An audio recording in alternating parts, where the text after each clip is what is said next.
All right. Hello, everybody, and welcome to Free China Pod, episode 44, I think. Ooh, that's not a good number. I forgot. Yeah, we got an unlucky number here, but it is what it is. We're gonna power through it. Power through this slippery episode. Slippery, and maybe some might even say a little crusty. Oh no. But at least it's not. At least I guess if it's slippery, maybe it is also moist. But I don't know. Man, Let's not talk about the weather. it's been a minute. It's not moist here. It's pretty dry actually. It's pretty nice. Yeah, the weather's so nice today. I was gonna go on a hike if you hadn't hit me up. Well, actually, you hit me up, but I'm glad that you did. Is that a 'cause fact? It's been a minute since we potted. Yep, it is. You called me. But yeah, man, it's been a minute since we did this little potty pod. We need to get on that more. But you're busy and I'm lazy, and it is what it is. We're busy boys. Busy boys. So man, wow, so many. Is there something you want to talk about first? Because there's so much business going on right now. Let's talk about the invasion of Kurdistan. Okay, let's go. The Turks. Because Donald Trump has talked about pulling out of so many of these wars, and the only one he pulls out is the people that defeated ISIS. He left them out to Well, dry. did you hear what he said? No, I didn't. You did it? Oh my gosh. He's like, they're actually not that great allies. They didn't help us in World War II, in Normandy, for example. Oh my gosh. He said that because the Kurds didn't help us in Normandy, that they're really not our allies. Jeez. What a joke. Yeah. What a joke. Yeah. So basically, we've left them to die, to be genocided by Turkey. So that is what it is. I mean, most of the people I follow, who are big, news media people, they're pretty anti pretty much all of the wars in the Middle East and Africa, and all of them basically have said we should probably stay in Kurdistan, and that's kind of Absolutely. That's how I feel about it too. It's like I'm for at least withdrawing most of the troops from most of these areas, but that's the closest thing we're doing in the Middle East to like just a straight up peacekeeping mission. Like we're basically Kurd bodyguards, and I think that's pretty noble thing to do, especially because they are a good ally. They've helped us out so much, and we're basically setting them up to get just wiped out. You know what's worse, man? Like, a lot of Republicans came out, they're like, oh, this is a terrible decision, including Lindsey Graham. And then yesterday, there were a couple of Russian pranksters, basically, who some suspect that they have ties to the Kremlin. They're just always trying to embarrass America. Yeah. Anyways, they called Lindsey Graham and got through to him, pretending to be the Turkish defense minister. Mm-hmm. And basically, they got him to say on the phone that, like, he in not so many words, didn't care about the Kurds really, and he appreciated the Turkish desire to essentially exterminate the Kurds. Jeez. Saying that the PKK and like all this stuff were like a big problem, and they understood Turkey's concerns about the Kurds' rights to form a state in Syria, which they absolutely should, by the way. Yeah, agreed. But I mean, even regardless of that, it's like we've already shown that we don't really. I mean, in Syria, obviously, we don't really care. We've backed both sides of that conflict. I mean, I've talked about this before, but there was a straight up, I guess I forget where it was, but anyway, there was documents showing that basically CIA backed rebels were fighting Pentagon backed rebels, and a lot of those rebels are like ISIS adjacent that we're funding in the area. Not to mention that we're giving Saudi Arabia billions of dollars because they stay at Trump's fucking hotels. Like it's a joke. It's all horrible corruption. I remember. Okay, so first of all, he said that it was Obama's choice and it was Obama's fault that the Kurds were fighting along U.S. troops in the first place, and that was a big mistake. So essentially, if he had his way, the Kurds would have never been involved, and then we wouldn't have to defend them. And i.e., he doesn't give a shit about the genocide. He only cares about the fact that we have to basically, that we feel morally obligated to back up the Kurds now that they helped us with ISIS. But other than that, we don't care whether they live or die, exist, or are exterminated from the face of the earth. Jeez. pretty telling. And it contradicts exactly what he says in his tweets. So it just goes to show that Lindsey Graham, as always, has been a sycophant for power. You know, as one of Trump's biggest critics before he got a free handy from Trump's daughter and then turned around and started backing him like one of the biggest fanboys ever.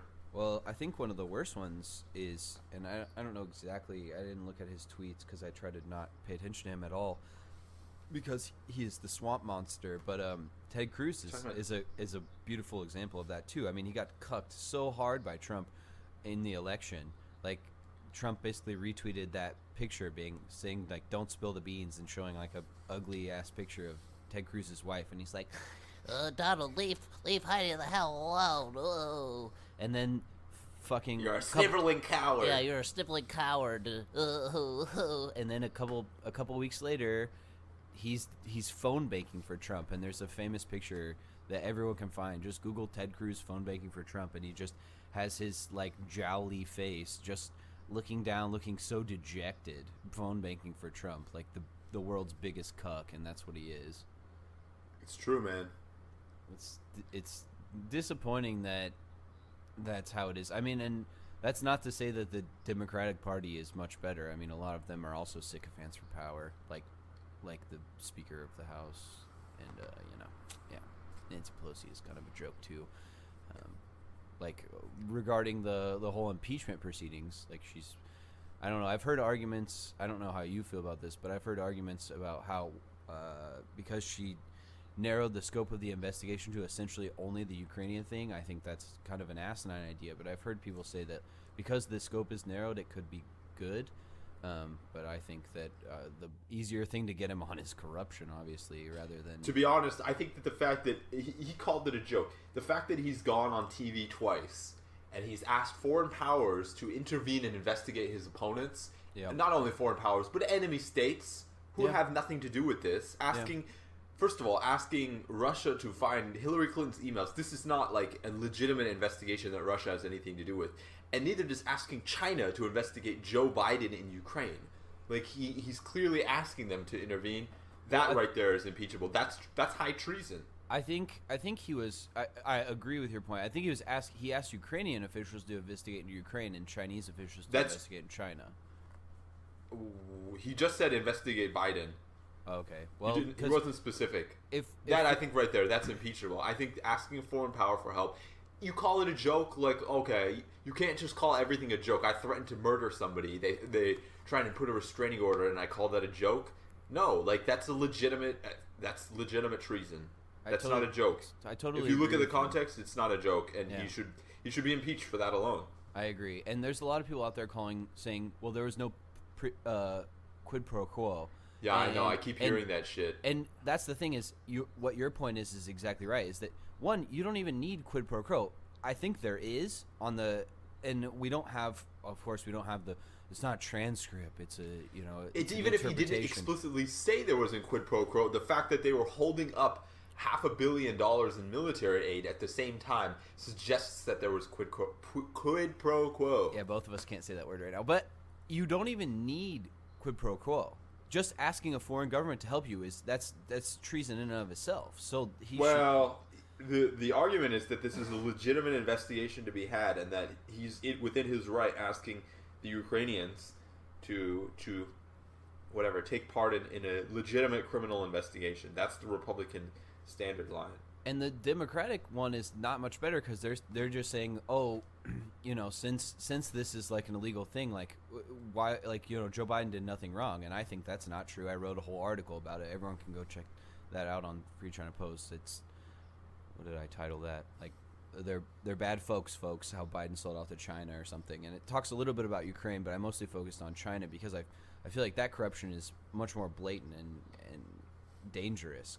In any effect, it doesn't fucking matter what Biden did because Biden is not the president of the United States right now. It's true. Donald Trump is. It's true. I think corruption is always important to investigate, so I think it should be investigated. But yeah. Well, to be honest, Donald Trump, like, the amount of money that he takes from foreign governments right now that's not investigated, that right there, like, you're gonna ignore that. You're gonna jump on Biden. Fine. Like, I think it's up to the voters at this point. Yeah. If you think that everything that Biden does is holds water, then fine, then let him win the nomination. But like that hasn't happened yet. Biden is a candidate, for fuck's sake. Trump is the president of the United States and needs to uphold the standards of office, and he hasn't.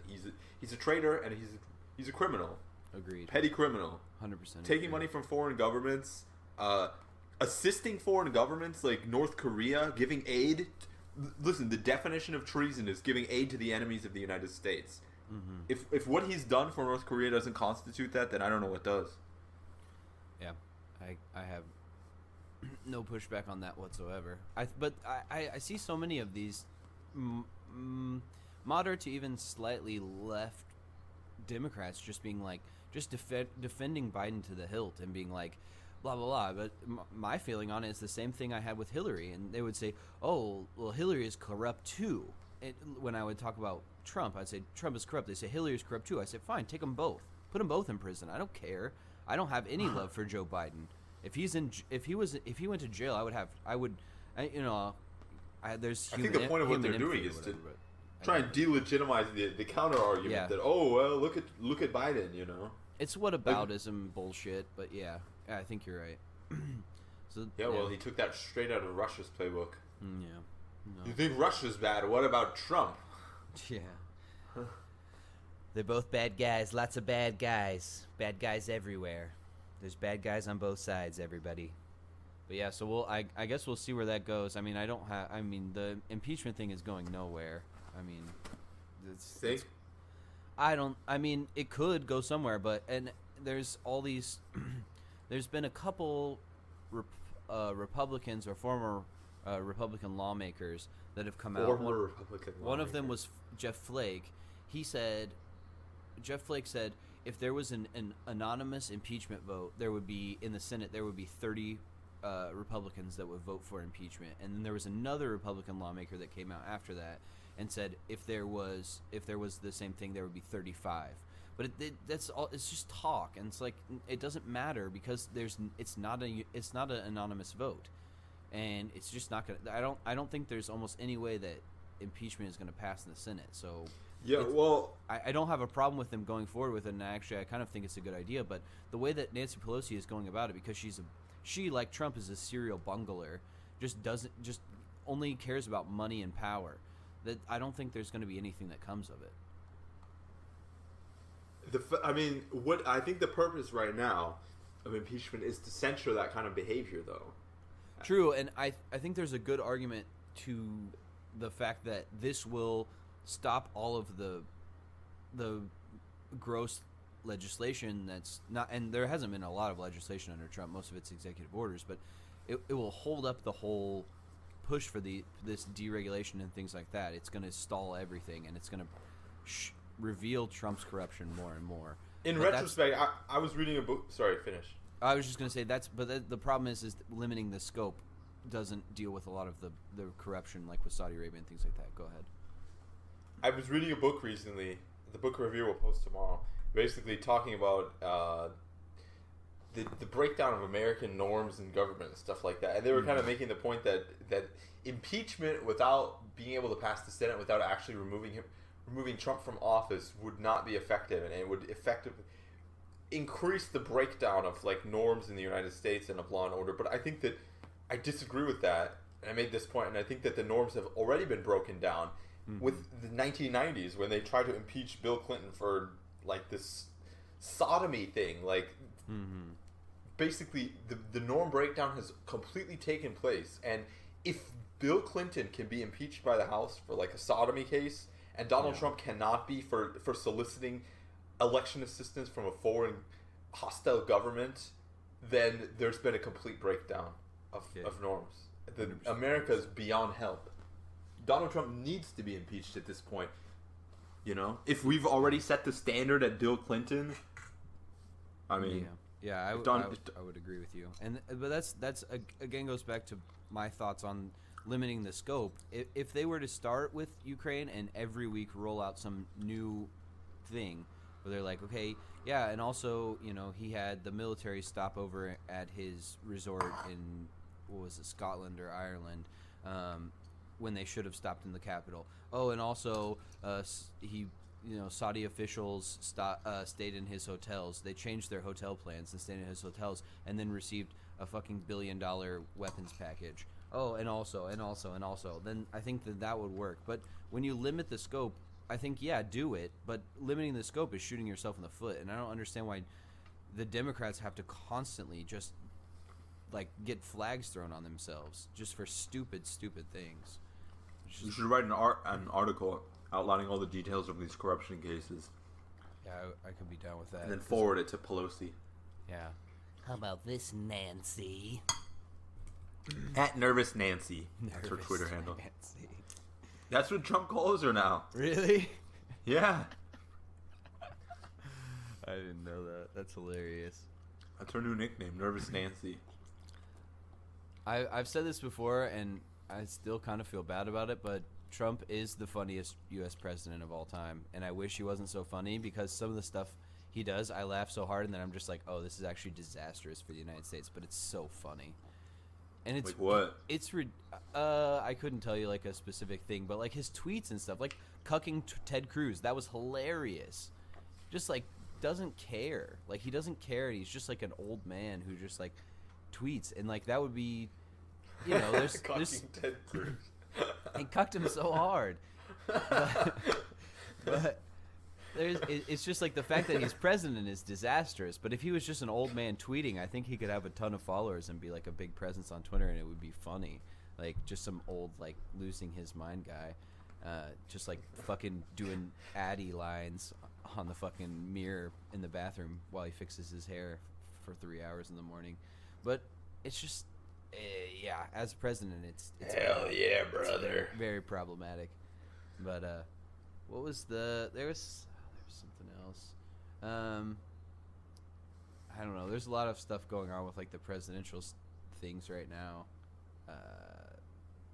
There hasn't been a ton of movement on the Democratic side. I mean, Warren has moved up. Joe Biden continues to drop. Bernie's kind of hovering in the same place. Bernie needs to go vegan because he just had a stent put in. Yeah, you should tweet that at him. Yeah, he needs to do that because it'll be good for his heart. So, That's where you can live forever. Go vegan, Bernie. Be immortal like the rest of us. But what else? I've been eating so much fruit lately. Yeah, I'm editing the last podcast. I also noticed that you said that you're a fruit boy now. Fruit cup. I'm a fruit cup. I'm a real fruit cup, guys. That's good, man. It's traditional markets, man. It's so cheap here, like, and they love me. They always give me the hot deals. I'm sure they do, man. Especially if you're speaking Taiwanese to them, they love that shit. Nah, I'm a poon, man. I just speak Chinese with it. I speak Mandarin. You gotta man up, man. Your Taiwanese is fucking good. They would be. Yeah, but like, it would blow their minds. All right, next time, just for you, Jordan. Good. I want to see a video of it. You better record it. I'm gonna record it. They're gonna get so awkward. They're gonna be like, "What are you doing?" Yeah. The lady last time, she's like, "Oh my gosh, I gave you so much today." She's like, "Why did I make it so cheap?" That's hilarious. I mean, I know she's just being dramatic. Like, they give deals to everybody, but like, I go there all the time, and they know me because like I'm the only fucking foreign face they ever see there.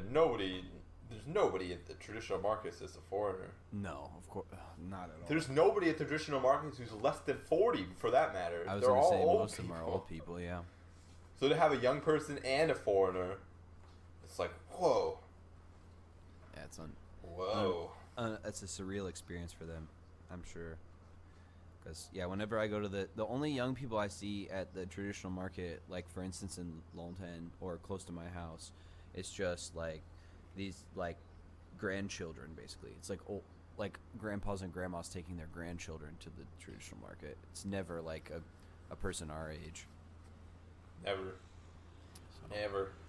Which is sad. Hashtag sad, hashtag baby. Go to the traditional markets. They're lit. Yeah, I used to think that they were not good because I remember in Zhongli, like the old ladies. I used to always think I was getting gypped by them. I mean, they weren't like real fruit markets, but here, like every time I go, I can tell they're giving me legit prices because they're lower, much lower than the grocery stores. That's how I know that it's legit. Yeah. And the prices are consistent between stores too, between stalls, I should say. Yeah. The more traditional, like the more like raggedy they are, like the more legit it is. Oh man, I can get so much food for so little money. It's good, man. That's that shit I do like. And I like also that they have a greater variety of fruit. Like you go to grocery stores, they basically, for instance, bananas. You know, bananas across the world, like 99% of the bananas are like one breed, right? Yeah. But here in Taiwan, we have such a great diversity. So like you go to the traditional market, you can find 3, 4, 5 different strains of banana here. Yeah, I got the You little can get like chode bananas and the plantains. I got some plantains recently. I got some red skin bananas, which I've never even had before. Last week.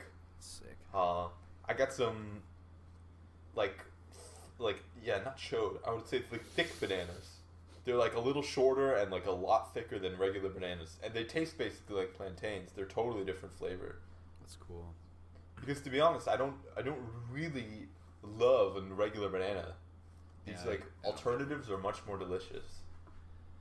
I concur. The short little Taiwanese bananas, those things have much better flavor. They got the You can get so many, man. I got like 25 for like 50 NT the other day here. That's insane. Because they were like almost turning.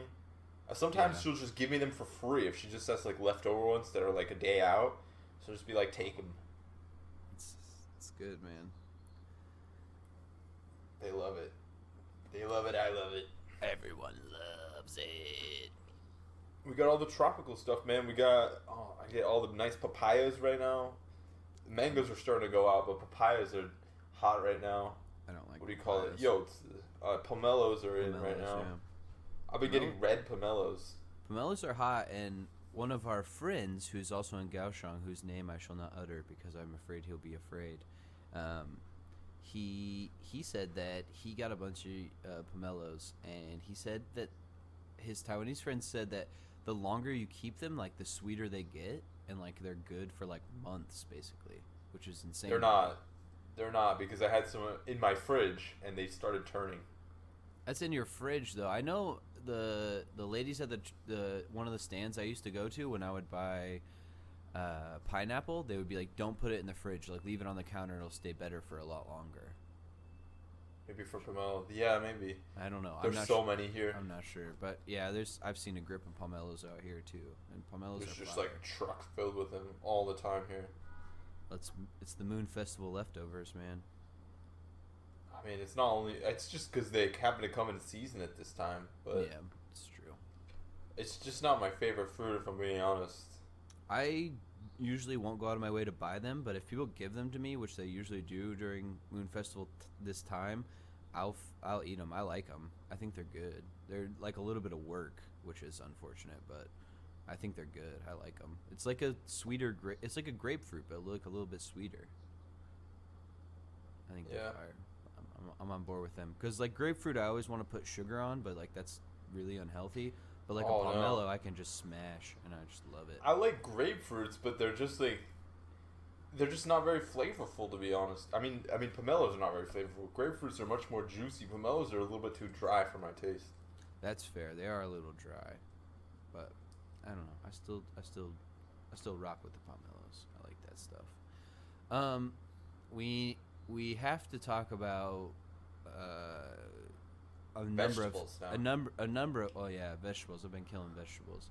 We need to talk about a number of things regarding China and Hong Kong. Okay. Most notably, recently about we've been NBA. the NBA and South Park, man. Those two are kind of like intertwined almost. Like Twitter is blowing up about that stuff. Oh, and I've got I should post it, but I found a link for the South Park episode that has Chinese subtitles. I sent it to you. Is that someone? I saw it also like a number of places on Twitter, but yeah, Oh. but I think I sent you a copy. okay, that's probably what it was. But did that have Chinese subs? Yeah, Oh, it had simplified subs. I didn't even notice. I didn't even notice when I looked at it because I didn't watch the whole episode. But that's great for people if anyone listening deals with Wu trolls, just send them that because it's banned in China now. They straight up banned South Park. So I guess we should probably like explain that for people who are listening and don't understand. But I don't know what came first. The South Park episode came first, right? South Park episode you said was last week, I guess. It was last week. The NBA thing is kind of an ongoing thing, but basically the South Park episode it's called Banned in China, BAND, Banned in China, and it's basically like there's like one line in the South Park episode, and maybe I'll put it in to this podcast episode, the little line, but Kyle says something like, like anyone who sells out to China to like make a profit is like, what is he? Yeah, is like not worth their weight in salt. Like I forget the exact line, but like he basically makes fun of the like Hollywood and all these like high level celebrities for like selling out to China, like kowtowing to China. And anybody who would betray their ideals just to make money in China isn't worth a lick of spit. And then I believe it was like the day or two after that, the NBA basically kowtowed to China. So now I forget who it was, but it was either it was the coach, the owner, or the GM of. I think he actually holds two roles. I've been told different things from different people, but he's part of the Houston Rockets organization, and he came out in favor of the Hong Kong protests. When you say came out, he made a very, very simple tweet. It was a very mild statement. Yeah, go ahead. I forget what it said exactly. Just like support freedom, stand with Hong Kong. I think that was it. It was very mild, and of course, basically immediately after that, the China like banned a bunch of games, and the NBA was like kind of like made a tepid statement like, this is not our view, but like we value freedom of speech, and like we hope to keep working with the Hong Kong people. And I think these were two separate statements. Actually, there were two statements from the NBA. The first one was very mealy mouth bullshit, like, well, free speech, but like, yeah, we still love China. We love your money. Like, please keep giving us money. And, yeah, exactly. Yeah. And the second one was after China basically banned the NBA. They banned it from CCTV. They were like, no, you're done. Like, the NBA is done here because they made... No, they only banned the preseason airing of preseason games. It was only preseason games? As far as I know, it's not banned there. It's just like preseason games are not going to be aired anymore on CCTV. Okay. And then, because now there's like, they do like exhibition games between, like there was an exhibition game between the like Shanghai Lions, I think it was. Guangzhou or something. Oh, Guangzhou. Yeah, you're right. Guangzhou, and who was it? Who was the NBA team? I think it was the Lakers. It was, yeah, I believe it was, yeah, the Lakers or Clippers. Anyway. I think it was the Lakers. Okay. And they basically, like, people were showing up there with, like, Hong Kong, free Hong Kong, like, support Hong Kong posters, shirts, and they're getting their signs taken away while they were protesting this game. And it's just ridiculous. Well, you shouldn't use the word protest. People carry signs, like, supporting the teams all the time in the game. So the fact that you're holding a sign doesn't mean you're protesting during the game. That's it just true. means you have a sign. They're not trying to disrupt the game. They're just carrying a sign with words that maybe the communist minders in the stadium wouldn't have appreciated seeing.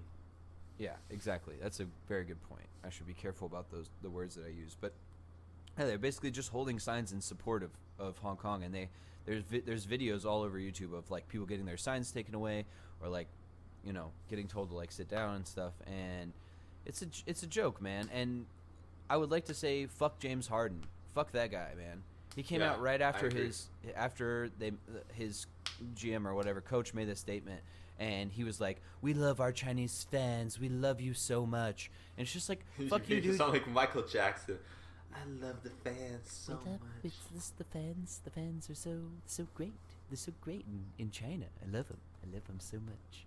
But no, fuck him, man. He's a fucking cuck. I used to like. Actually, I used to have a lot of. I used to like to watch the Rockets games. I used to like Harden, even though he doesn't play defense. He hasn't played defense ever. But he's an interesting player to watch. and he's got a nice beard. But now I fuck that guy, man. He's stupid. It's such a all cuck NBA move. players. Like, I don't know why that surprises you. It doesn't surprise me, but it's just disappointing, you know? It's like I don't really expect more, but I hope for more, you know? So it's disappointing, but I mean I don't give any national sports like any of my money anyway. Like I don't pay money for cable packages or, you know, whatever, cuz most of them have this problem. They're all about money, which makes sense. They're corporations. Corporations are amoral. No, not corporations are immoral. people, my friend. They are people, but they're amoral people because they only care about profits. But yeah, they are people. That's right. The Supreme Court has decided it. So yeah, there's, and I mean now South Park has been totally wiped from the Chinese internet. We'll As if see. it wasn't before. Like, It wasn't actually. Really? Because there's been a bunch of news coming out. Like they basically, I think they kind of like didn't really care about it. It wasn't on their radar. And then after, like, it was like the day after that episode came out, they literally wiped the whole thing. And if I'm being honest, they weren't making any revenue from China. That's for sure. That show would have never aired on any Chinese state TV. You're right. It's probably You're illegally aired on like streaming websites. That's what was happening. I'm sure you're right, but they completely scrubbed it from the Chinese internet now. And what I will say is that, was it Trey Parker and Matt Stone? They had the greatest response. They show basically they explained to the NBA how you should write an apology, quote unquote apology letter to the CCP. About the sorghum harvest. We hope this year's sorghum harvest is bountiful. Yeah. They're just trolling. It was so good, man. It was just like the biggest troll like apology ever, and it's perfect. I'll read it to you just so everyone can know it. You should look it up and read it yourself. But it says, like the NBA, we welcome the Chinese censors into our homes, into our hearts. We too love money Chinese more than freedom. Long live the great Communist Party of China. May autumn's sorghum harvest be bountiful. We good now, China? So good, man. That's such a good response. Oh, man. Yeah, I love it. May the autumn sorghum harvest be bountiful. I mean, it's just the perfect troll, because like I don't know, I used to really love South Park, and then I haven't watched it for a long time, but it's just amazing to me how perfectly timed most of their stuff is. Like they called it, and like there's actually James Harden is in the South Park episode. Like there's I think a scene on the plane where you can see James Harden like in the background. It's just, really? like, yeah, it's just like, wow, that was perfect. Yeah, they fucking called it. They nailed it so hard that it's like these people are fucking Trey Parker and Matt Stone. They're fucking sorcerers, man. They just sorcerers. They knew what's going on. Damn fortune tellers. But yeah, so everyone They got like the lucky strike of this fucking century, man. yeah, right. It's beautiful. And now there's a bunch of people who Because what I told you before, I thought that the South Park episode was based off of the NBA thing. I thought that it happened after, not before. I believe it was before. It was before. It was like so a week before. It was so close. I think they also had their 300th episode. I think they also had some of the stuff in it. They also discussed like some of the China stuff. But like, okay, for people that like don't understand, the like Hollywood in general is so enamored by China and the Chinese market, obviously because they have like over 1 billion people there, that like they really do kowtow to them. Like the latest Top Gun movie that came out, which I personally boycotted, was you can like the original Top Gun, the flight jacket that the guy wears has a Japanese flag and a ROC flag on it, and there's a lot of problems with the ROC flag.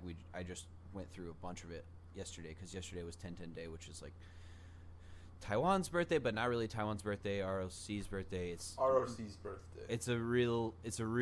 Everyone had to argue about it, and I think that's discussions that we definitely need to have. But anyway, so they removed both of those patches from that because they were going to show it in the Chinese market, and the Chinese censors basically get to like have different cuts sometimes from movies. Like there's a Transformers movie, I think it was number 5, where they had a different cut that added like more Chinese actors to the scenes, and obviously they also shot some of it, I believe, in Beijing, but definitely in China.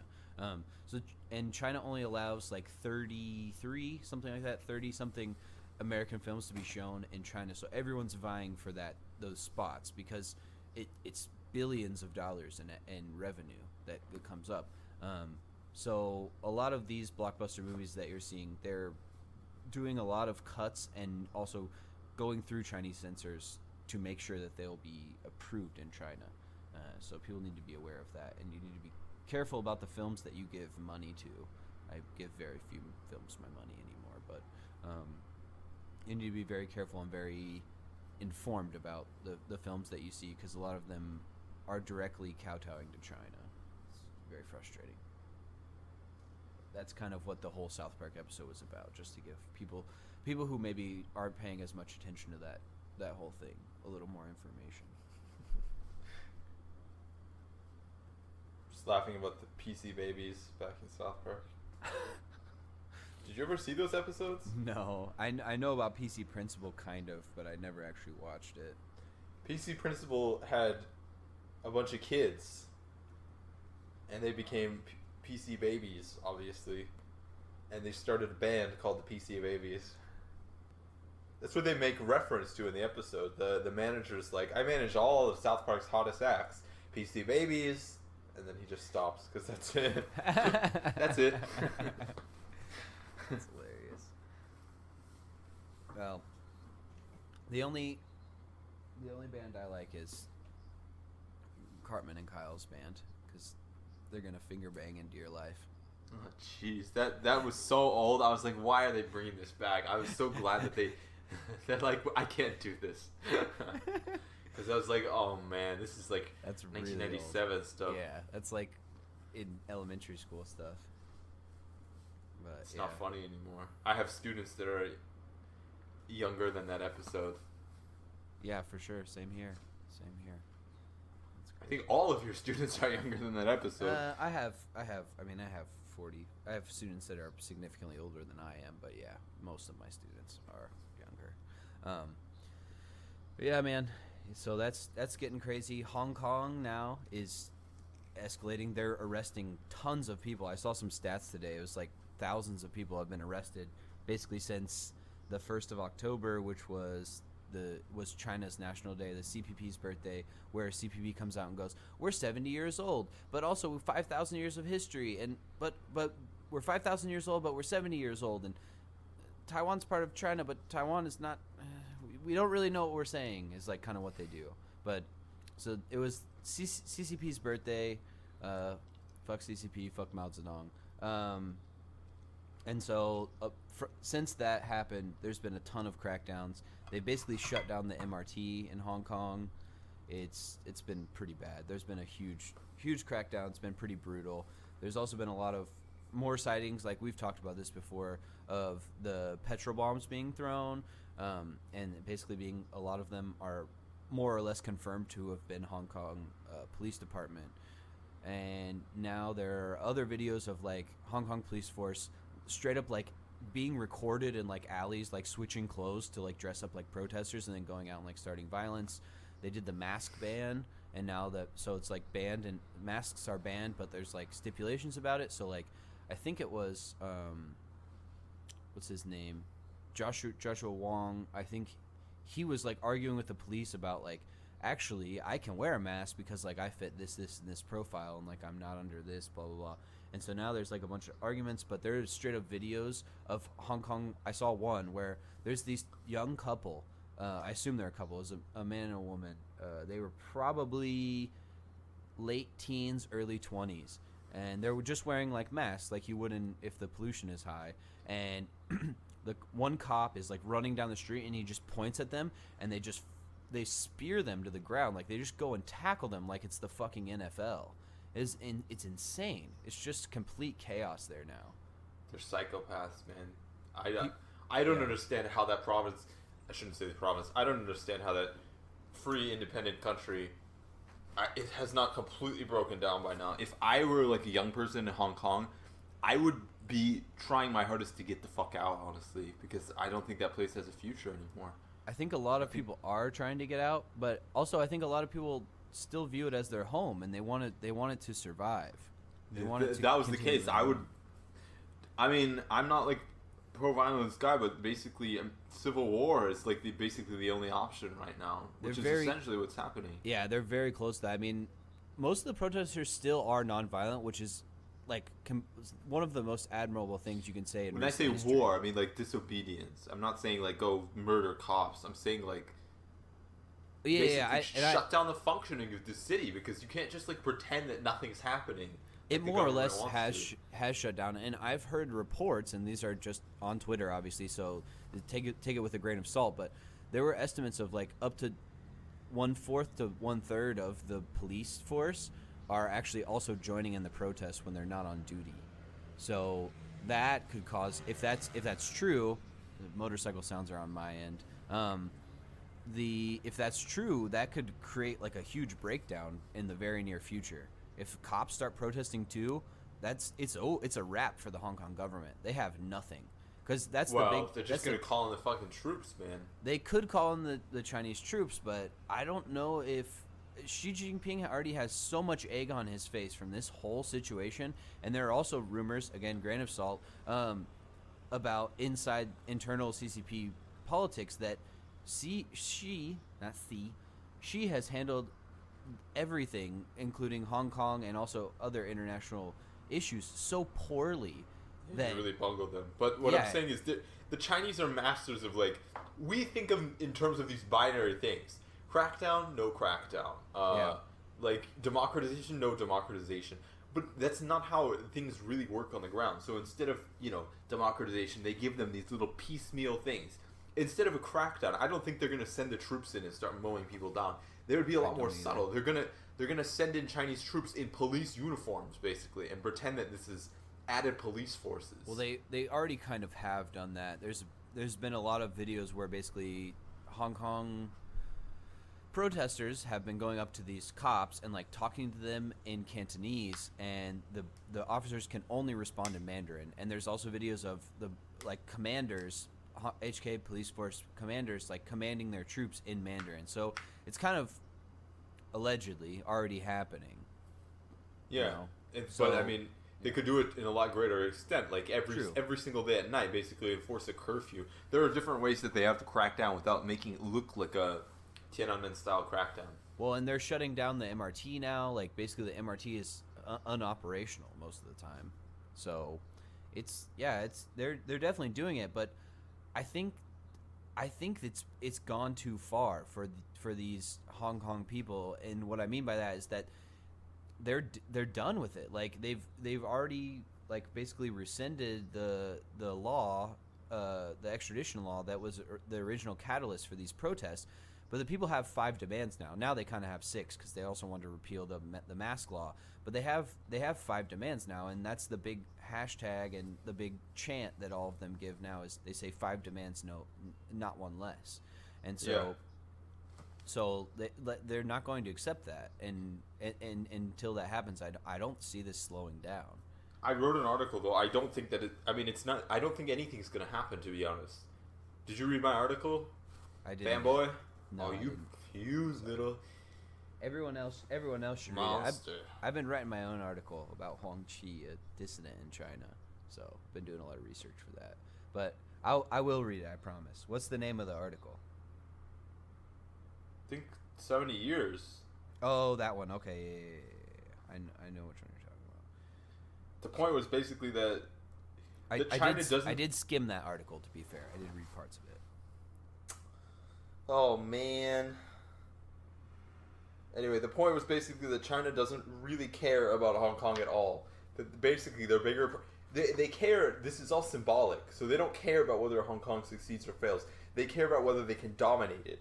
The fact that Hong Kong is already under their domination, protests or not, if it collapses, that's much less of a concern than whether they can dominate Taiwan. Taiwan is a much bigger prize for them. If they crack down on Hong Kong, then they're going to lose Taiwan. Taiwan is never going to peacefully reunite if there's a Tiananmen-style massacre there. So for now, they're just taking a hands-off approach. They're saying, if you want chaos in Hong Kong, you can have it. You can die. But on the other hand, this hurts economically because a lot of Han Guoyu and like Guo Taiming basically are saying we can get a nice package deal out of China. But if under China's dominion, basically Hong Kong's economy collapses and the state turns to chaos, that's not a good look either. No, so absolutely. China's kind of in a lose-lose situation. But right now, they'd much rather take economic collapse than a Tiananmen-style massacre. Oh, 100%. Because that's the thing is, they've been trying to crack down in Hong Kong on like getting these videos out and stuff, but it's not going to happen now. The protesters have proved themselves much too intelligent and much too tech savvy to let that happen. Well, what they could do is they could shut down the internet, and then it's true, but I think even then there's precedent for that. They did it in Xinjiang before. Yeah, absolutely. That's for a years. Very, very good point. Yeah, that's a very good point. And I mean, Hong Kong would be destroyed. It would economically be completely destroyed, but it would completely stop most of them. I don't know, man. Hong Kong's not a big place. They could easily. I mean, if they shut down the internet, I think that because of the economic slowdown, the protests would probably get worse. I think it would literally, it could erupt into civil war. People would just go to the streets. Yeah, I think I think that do would business. I would think that would increase the protests, not decrease them. And again, there would be less I mean, I think also even the fact that like they wouldn't be able to post on the internet, it would just increase the international attention, I guess. To I don't know to if they the give a protests. shit. Most people, I think, don't, but I've noticed that people have been seeming to care more about it. I mean, like, I went on my dad's podcast last weekend, and like even my parents are increasingly political, but not super political. I don't think they would agree with me that when I say politics is the most important thing that you can pay attention to. But even they were like asking me, they're like, what's going on in Hong Kong? Like, we don't understand this situation totally. Like, we kind of have a rough idea, but like, what's going on? I've noticed more and more people like asking me about what's going on, and people certainly in Taiwan are paying more attention. And there's a lot of evidence to show that like it's affecting the way the election is going to go here. Not to mention Absolutely Cao Bao like just bungling all of his shit. But I'm gonna conduct research on that. hell yeah, brother. Hell yeah, brother.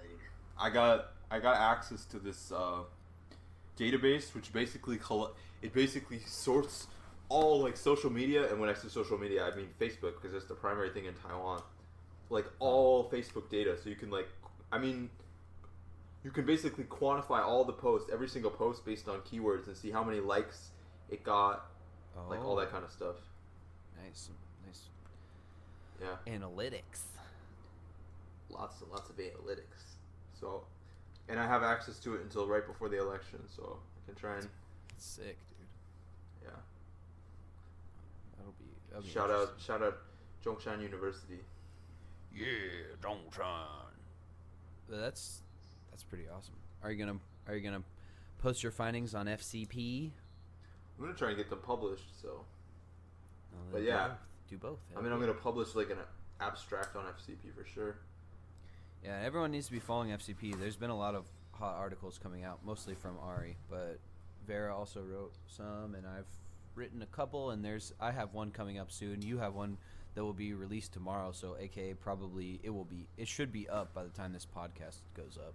I'm gonna try to edit this and put it up this weekend. So yeah, man, that's good. But yeah, everyone needs to make FCP your homepage. Make FreeChinaPost your homepage. Share it with your friends. Absolutely. But that's going to be interesting. That the Taiwanese election it's weird for me because of how slow and arduous the process is in the United States, where it's like basically 2 years before the election we start. Yeah, the doing Taiwan campaigns election, and like stuff. nobody's talking about it, but it's just a few months out. I talked to it with a lot of my like one-on-ones and stuff, and most of them are pretty like interested in it, but like not as much as us, probably because like I don't know, we're political junkies, so it's like it's like not comparable, but they're paying attention to it. But yeah, it like creeps up so fast, and it's just like, yeah, it's a couple months away, man. Like It's true. The beginning, the very start of next year. So In Kaohsiung, people are getting animated because we already have the mayor running for president, so it'll actually have an effect. I don't understand. So like most of my students, I have to say, almost all of them think that Han Kuo-yu is a terrible mayor, that he's not doing anything for Kaohsiung, and that he's going to lose. But I still hear bumblings of like a handful of people that I don't have contact with, but I just hear like secondhand that still support Han Kuo-yu for the presidency, even though he has not really been president in Kaohsiung. He hasn't really done anything, even after all of his big promises. I think it's just it's similar probably to the sycophants for any place, like in the U.S. included. Just like this is my party, and so if this is the candidate, no matter how unintelligent or corrupt or whatever it is, like I'd rather have this than have the other side. The thing is, in America, it's based on this deep-seated party identity, and in Kaohsiung has been heavily green for decades. Like the notion that people have like this deep party identity for the blue party, yes, some do, but most don't. So it's a little bizarre here. Most of the people who voted for Han Kuo-yu are doing it as like a rebellion vote, basically, and they regret it. A lot of them. You understand this better than I do, being that you live there, but I view it much like I view the last American elections. Is basically it's a brick through the storefront of the establishment. It's just, well, we've been fucked over for so long and nothing changes, and we're just voting for status quo third way fucking candidates. So hell, this guy pops up and says he's gonna make huge changes. Hell yeah, let's fucking Molotov. I totally agree with you. And on top of that, the disillusionment with the two-party system, which they view as corrupt. Which, I mean, they're not same as they're the not US. really wrong about that.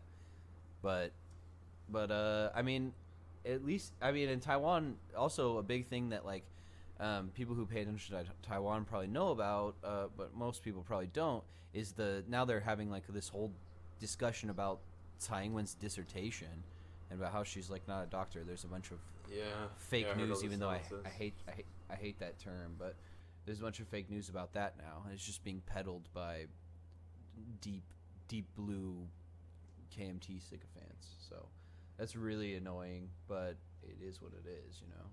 It's happening, and it's not going away.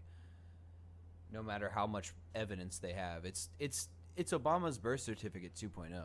It's like, we want a birth certificate, got it. All right, well now we want long form. Okay, well we saw the long form. We still don't believe it. And it's just like, okay, they're just not going to believe it. But I don't think that the KMT has the base to get that, because now, granted, Taiwan has an aging population, and there's a lot of old people here, and the old people tend to vote more blue. Similar to the United States, where you have the Republican Democratic divide. It's not a 1-to-1. Actually, no, it's not. Here's the thing with the demographic divide here. I don't think necessarily that it's older people. It's middle-aged people that are the most conservative in Taiwan. Okay, Taiwan has a very weird thing. Older people actually curve back a little bit on things, based on the data that I saw, on things like gay marriage, on things like the Olympic thing. They actually curve back closer to young people, like the very oldest. It's like high middle age, like 45 to 55 is probably the most pro-KMT, most conservative group in Taiwan right now. Which makes sense, because the very old people, they remember things like 228, like the White Terror, things like that. So I think it's also divided among Southerners too.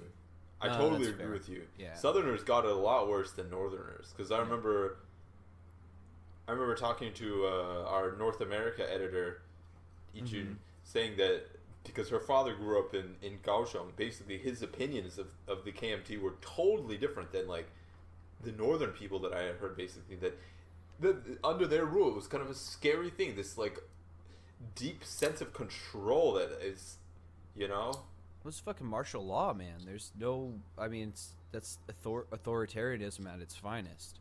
Yeah, but I mean, the way it was enforced is a little bit different in the North and the South. When Oh yeah, I don't know, fair. there's just the further south you go, the more, how can I say, the more deep sense of resentment at this imposition of the ROC government originally, of this sense of Chinese nationalism that never fit with, you know, Minnan people who had been here for 300 years, basically all more or less outside of the dominion of China, forgotten, ignored, you know. Yeah, exactly. And because I mean, even under like the Qing dynasty, they basically didn't mess with Taiwan too much. They occupied some parts of like the north, I guess like northwest coast and things like that, but they didn't go too deep into like Aboriginal lands or southern Taiwan. So yeah, it makes sense. But it's also immensely complicated. So, but yeah, the ideas of I guess identity in general are pretty interesting here because they're so, even though it's such a, in some ways like a homogenous society, it's very, the ideologies are very split in some ways.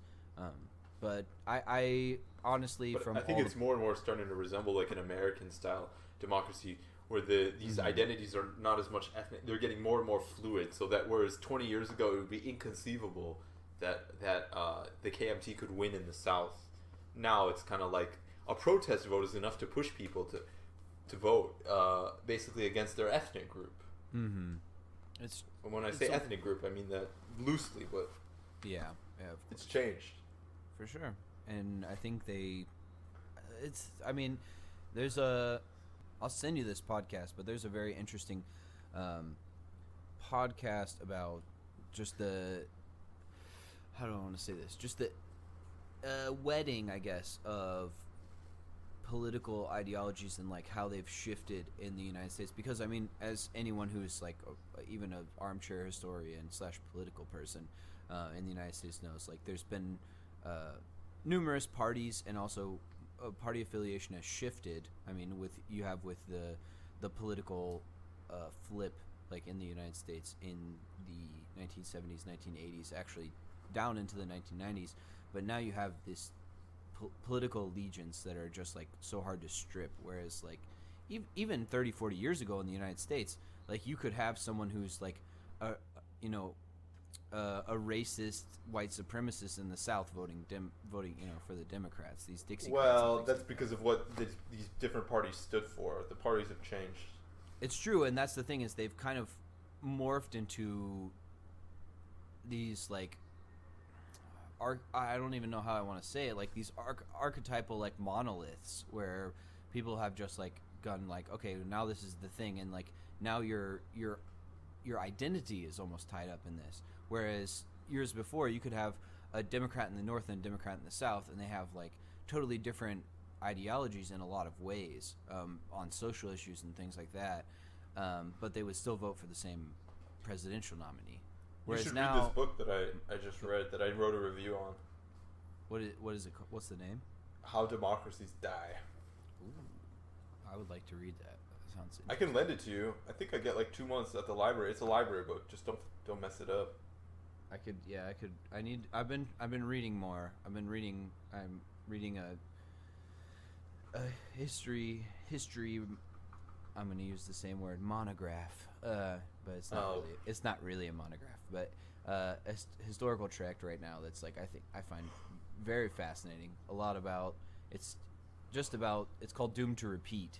I've heard about that. Yeah, it's just about basically From you, the guy I don't really understand his politics. He kind of seems like a moderate, but he does a good job of like not being partisan, but kind of describing, and there's parts in it that I think he leaves some things out, but it's nitpicking because it's a 300-page book where he basically discusses everything from Afghanistan to financial collapse and compares the United States to the Roman Empire and things like that, and like says how those sorts of comparisons are, how they're good, how they're bad.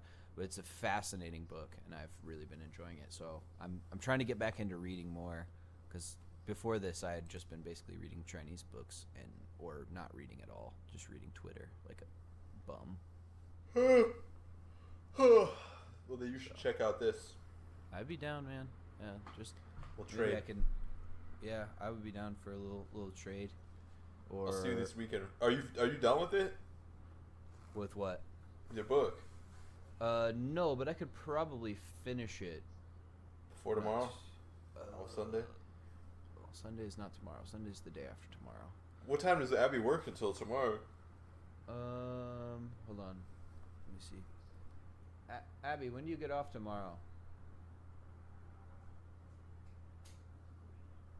She said 3. You guys should just go early and then we'll go camping somewhere in the mountains. Are you down? Think about it. Think about it. Do it, man. I might be down I'll bring- for that. I'll bring my gear. Abby's got a car. The gear. Honestly, if we do that, I could bring my gear, so you don't have to bring yours. Oh yeah, because you got a car, so that would be Yeah, even we could better. throw it in the car.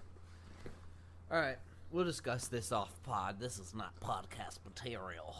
You can just edit it out, but yeah. I probably won't though.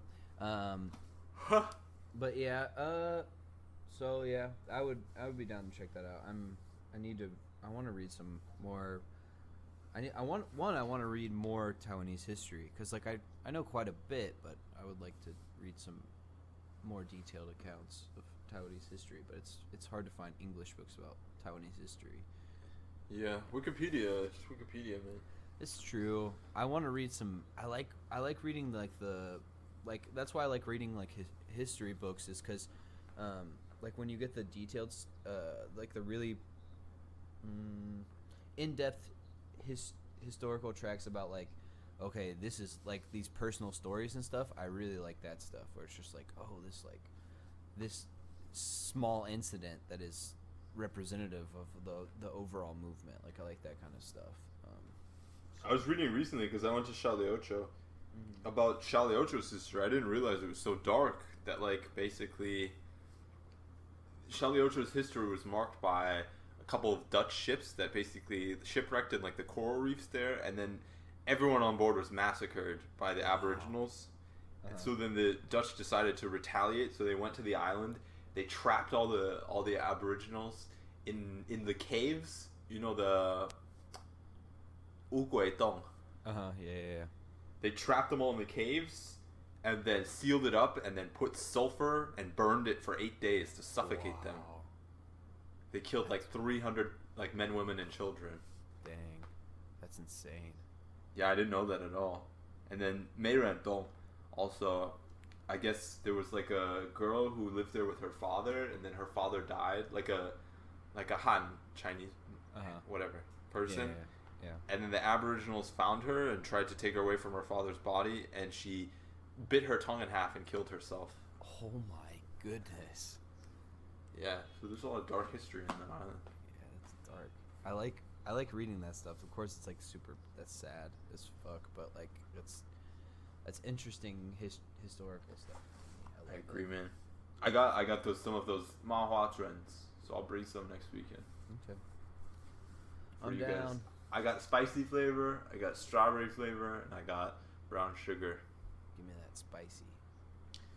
I'll bring them all. We can snack them out, so I don't get too fat by myself. I'm trying to lose weight. I lost a little weight recently, so I'm feeling good. I'm trying to keep that up. Oh. All right. Well, we're about an hour here. You got anything else you want to talk about? Any other pressing news? I mean, we probably could talk for another 6 hours about the Hong Kong situation and Taiwanese electoral politics. You should say your comments about the new iPhone, Jordan. Why do you think the iPhone is bad for all our viewers? iPhones are trash. They're just a status symbol. No one should buy them. Elaborate. They're overpriced. Yeah, everyone buy a BlackBerry. They're overpriced. Old technology. You're literally paying for a status symbol. You're paying about, in some cases, almost double the price of the same technology you could have bought 2 or 3 years ago. Don't buy iPhones, please. Just, I mean, if you really want to, I have a lot of friends that have iPhones. I won't hold it against you too much. Like, I'll secretly hate you, but I'll be nice to your face. But I have a lot of students, man. I'm shocked at how many of my students have iPhones. How popular it is. you know what I'm shocked about is I'm shocked how many students of mine have Samsungs. I'm not really? shocked when people have iPhones because iPhone, like I said, it's a status symbol and like a lot of people like them. I'm being a little bit disingenuous because like I understand people want to use them. Most of it is because people are technologically illiterate. That's not your fault. It's okay. You just don't understand. No, but they're easy to use and like it's I don't know. I understand, but and a lot of people I've used them for so long that it's like, oh, well, all my stuff is like on the iPhone. But I mean, we converted Abby from iPhone. She had her like iPhone 0.5 or whatever it was from like 70 years ago, and and so we converted her. So I think if we can convert Abby, we can convert anyone. And it takes a little bit of time to get used to the Android system, but I feel like it's better. It's also a lot cheaper. Is one thing I would like to say. The paid apps there's a lot more paid apps on the Apple Store. So if you have an iPhone, I'll still be your friend if you download our podcast on iTunes.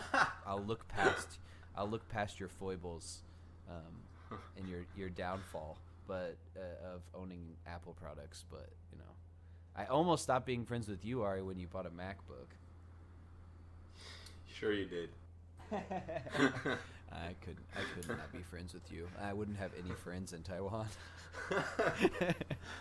That's not true. Nah, it's not true. But I probably wouldn't have any foreign friends if it wasn't for that, though. But I saw, man, your Facebook is crazy. You posted something recently, and you got so many likes. I was like, holy heck! Wow, gee whiz. yeah, well, the funny thing is, and this is why I don't like Facebook, is because I posted that new profile picture, and yeah, I got a lot of likes because I have a lot of friends. I have like 400 something friends on Facebook.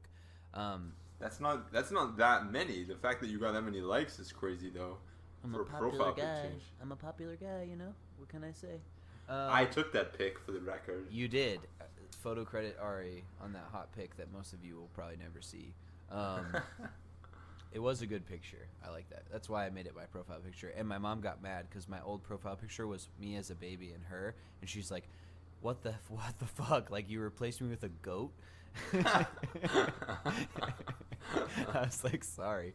And also my shirt has a curse on it, so she was like, "Oh, there's a curse word on your shirt." Not that she really. You heathen boy. You heathen boy. No, she doesn't care about that. And anyone interested, hit me up. I'll send you my parents' podcast, and you can listen to us. We actually talked about that on the podcast a little bit.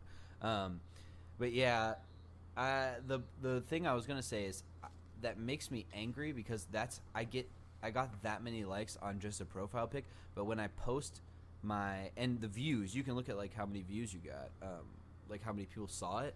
But I post articles on FreeChinaPost on Facebook, which everyone should follow, and we have quite a few followers on there, and we can't get any engagement, and a lot of people don't even see it. There's articles that I posted days ago that only have like 48 views, and we have we have a ton of followers on there, way more than 48, and it's a joke.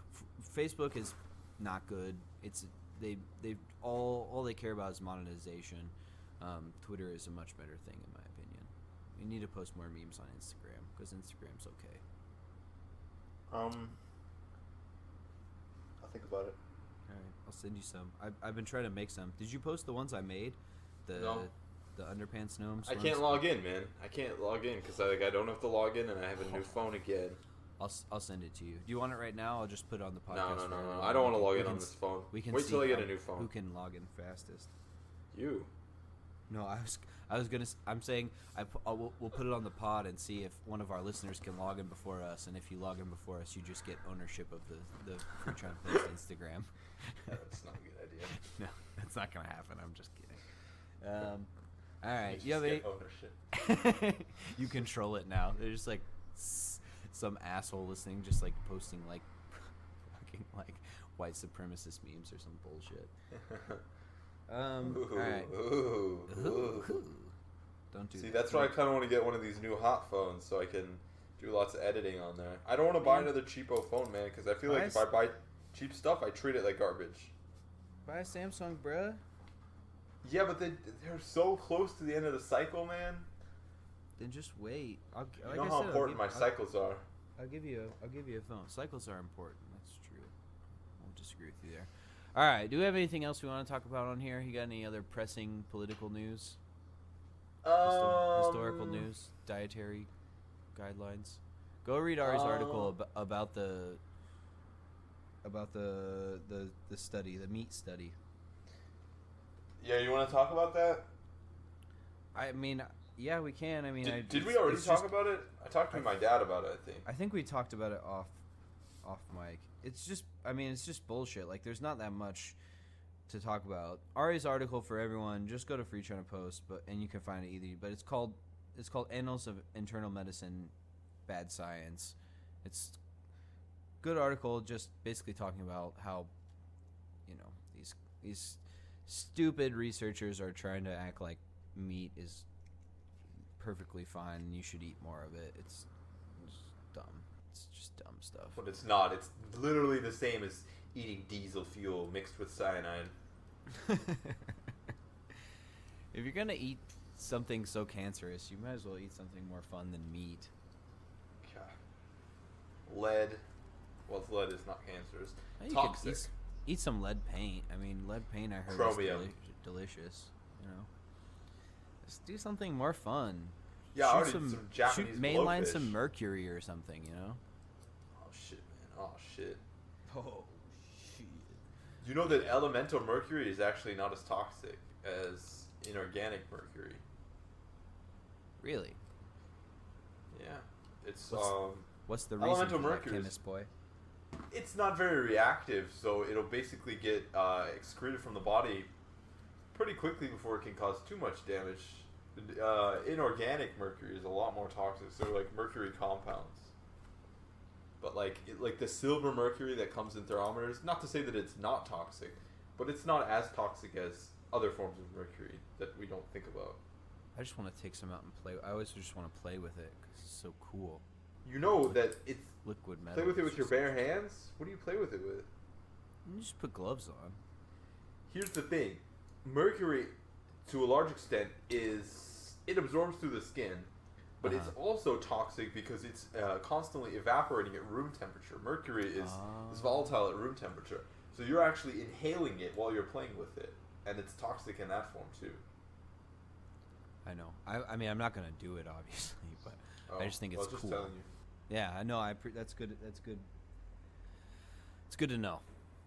It makes me less likely to play with it, even though I probably wasn't going to do it anyway. But you know. I don't know where you even get they don't really have mercury thermometers anymore. No, they don't put it alcohol now. Yeah, they don't put it in thermometers anymore, at least that I know. Maybe in like bumfuck China or something, but. I used to have it in my old chem lab. Like we had thermometers everywhere because it's a fucking chem lab. The one time I broke a thermometer, it was like the one mercury thermometer. Of course. And my boss was like, "Oh my gosh." She spent like an hour like scrubbing this mercury out of the floor. I'm like, "I'm not touching it. This is boss's work." That's right. Power to the workers. Make your bosses clean up your mercury spills. Well, because I've never cleaned up a mercury spill before, and she figured she was responsible. And I don't know. To be honest, they shouldn't have this stuff in the workplace to begin with. Like, I think the 100%. CEO should have dealt with it himself. He should have driven in, like, this is my bad for having toxic equipment. 100%. Man, for the record, working in a chem lab is a very, very hazardous thing. Like, yeah, it's not. we paid attention to safety, but in reality, the amount of exposure that I got with all the safety measures was insane. Yeah, you gotta be careful, man.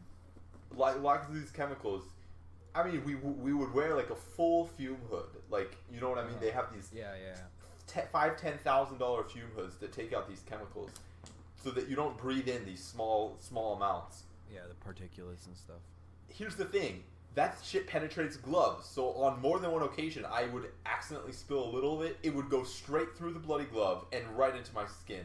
And within 30 seconds, it was already in my bloodstream. Dang. Like, so you spend all this money and you can't buy, like, gloves that are not penetrable to toxic chemicals. It's insane. Yeah, man. That's like... I was like, why do I need to be in this job? Like, I don't... I like chemistry as a field, but I don't like being exposed to this shit. I'm not Madame Curie. I'm making, like, $30K a year at best, you know? Yeah. And now you're now you're doing something much more worthwhile. Talking about politics with your best friend in Taiwan, the best country on earth. True. Facts.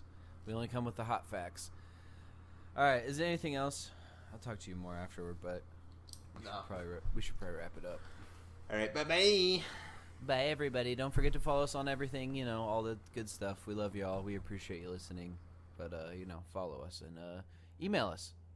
social@FreeChinaPost.com. I will reply to you. I promise. But yeah. Anyway, we love y'all. Bye. Don't make any promises you're not going to keep. Well, I'm going to keep all my promises. Bye. Bye.